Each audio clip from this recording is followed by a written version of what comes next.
ये बुलडोजर में दिमाग नहीं होता है। अगर बुलडोजर न्याय देने लगा तो अगली सरकार भी यही करेगी। आप अपना गिराते हैं तो मुआवजा लेते हैं। आपकी किसी की हिम्मत हो अगर ये बात की कि उन्होंने अपनी बिल्डिंग गिराई और कितने करोड़ मुआवजा उठाया, अगर आप इसे बुलडोजर चलाना चाहते हो तो उतना ही मुआवजा देना जितना मुआवजा आपने खुद लिया सरकार।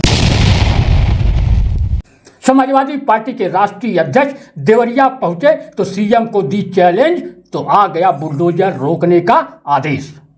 यह आदेश कहां से आया है यह हम आपको आगे बताते हैं।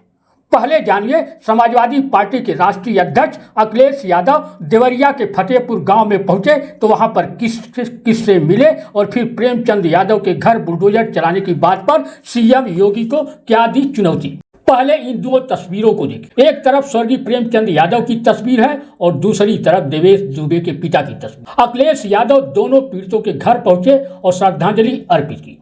क्योंकि देवेश दुबे घर पर नहीं था इसलिए अखिलेश यादव उससे नहीं मिल पाए। सुनिए देवेश दुबे के घर पर न रहने पर अखिलेश यादव ने क्या कहा और क्यों नहीं मिल पाए। मैं जानता हूं और ये बात आप भी जानते हो, और जब मैं पहुंचा हूं तो मैंने वो बाइट भी सुनी है। एक चैनल के माध्यम से कुछ खबर आई, हालांकि मैं सिग्नल या उसके नेटवर्क ना आने की वजह से मैं नहीं सुन पाया। जो बात मुझे समझ में आई कि वो परिवार नहीं मिलना चाहता, ये उसकी भावना है और उसको उसकी बेटे की भावना नहीं हो सकता हो। कुछ ऐसे नेता हैं जो उसको समझा रहे होंगे कि तो मत मिलना, तुम उनको नीचा दिखा दो, अपमानित कर दो। सवाल ये नहीं, हम किसी के भी दुख में शामिल होने आए हैं। आर्थिक सहायता इस परिवार की भी, और अगर वो परिवार कहेगा तो मैं उस परिवार की भी मदद करूंगा। बहरहाल देवेश दुबे के घर पर न रहने पर अखिलेश यादव बाद में स्वर्गीय प्रेमचंद यादव के परिवार से मिलने पहुंचे। परिजनों को ढाढ़स बना और फिर मदद का आश्वासन देते हुए इस घर पर बुलडोजर चलाने की बात पर अखिलेश यादव ने सीएम योगी को चुनौती दी।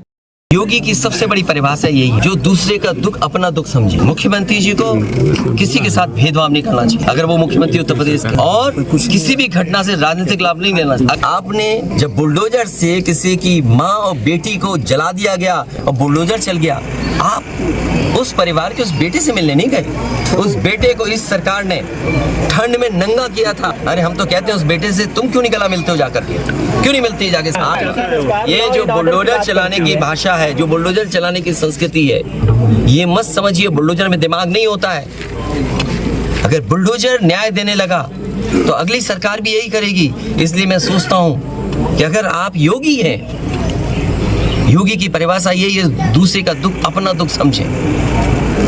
आप अपना गिराते हैं तो मुआवजा लेते हैं। आपकी किसी की हिम्मत हो अगर ये बात की कि उन्होंने अपनी बिल्डिंग गिराई और कितने करोड़ मुआवजा उठाया, अगर आप इसे बुलडोजर चलाना चाहते हो तो उतना ही मुआवजा देना जितना मुआवजा आपने खुद लिया सरकार। और अखिलेश यादव की ओर से बुलडोजर को लेकर सीएम योगी की चुनौती देने के बाद एक आदेश आ गया कि फिलहाल प्रेमचंद यादव के घर पर अब बुलडोजर नहीं चलेगा। यह आदेश योगी सरकार से नहीं आया है बल्कि इलाहाबाद हाई कोर्ट से आया है। हाई कोर्ट ने तहसीलदार द्वारा प्रेमचंद का घर गिराए जाने के आदेश पर रोक लगा दिया।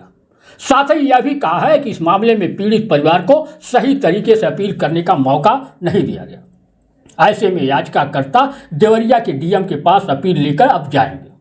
हाई कोर्ट ने देवरिया के डीएम को भी इस मामले में आदेश जारी किया।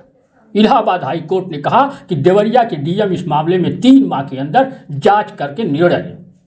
इस मामले की सुनवाई हाई कोर्ट में जस्टिस चंद्र कुमार राय की अदालत में हुई, जिसमें याचिकाकर्ता की तरफ से वकीलों ने तहसीलदार के 11 अक्टूबर 2023 के आदेश को चुनौती दी थी।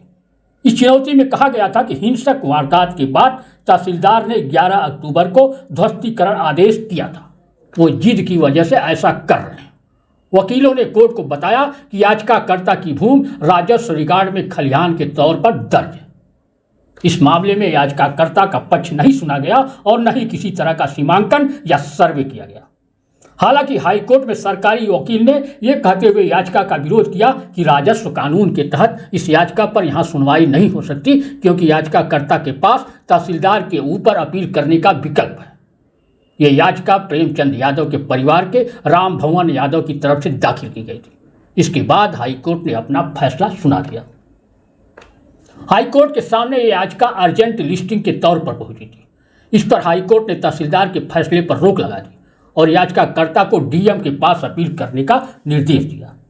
हाईकोर्ट ने देवरिया के डीएम को भी निर्देश देते हुए कहा है कि वे इस मामले की जांच और सुनवाई 3 माह में हर हाल में पूरी कर लें। चूंकि याचिकाकर्ता का कहना है कि उसकी बात नहीं सुनी गई है, इसलिए इस मामले में अपील करने के लिए याचिकाकर्ता के पास 15 दिन का समय भी दिया गया है। हाई कोर्ट के आदेश के बाद कम से कम 3 माह तक अब प्रेमचंद यादव का घर नहीं गिरने पाएगा।